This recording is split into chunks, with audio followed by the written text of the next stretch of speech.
In 1919, Britain witnessed a political breakthrough that would echo across the 20th century. On December 1st, Nancy Astor walked into the House of Commons and became the first woman in British history to take her seat in Parliament. It was a moment that reshaped British democracy and challenged centuries of tradition. Nancy Astor wasn't the first woman elected to Parliament. That honor belonged to Constance Markievicz, elected in 1918. But Markievicz, as a Sinn Féin member, refused to take her seat in line with her party's abstentionist policy. This left Britain's Parliament without a woman's voice, until Nancy Astor stepped forward. Born in Virginia in the United States, Nancy moved to Britain at the age of 26. After marrying Waldorf Astor, she entered one of the most influential families in Britain. When her husband inherited a peerage and moved to the House of Lords, his seat in the Commons, Plymouth Sutton, became vacant.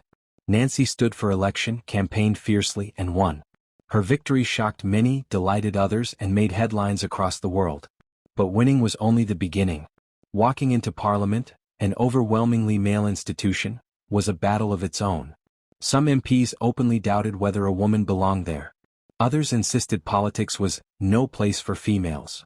Nancy, sharp-witted and fearless, met them head-on. Her first words in Parliament captured her determination. "I am simply trying to speak for hundreds of women and children who have never had a voice before."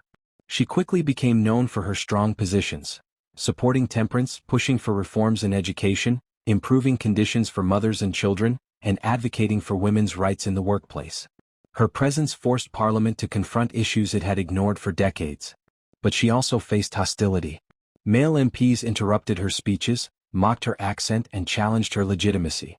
Astor never backed down. Her resilience opened the door for dozens of women who would follow. Nancy Astor served as an MP for 26 years, a remarkable tenure. Her time in Parliament was not without controversy, but her influence was undeniable. She helped normalize the idea of women in politics and proved that female lawmakers were not only capable, but essential. When Nancy Astor took her seat on December 1, 1919, she didn't just sit down. She opened the door. A door that remains open today for every woman who chooses to walk into public life.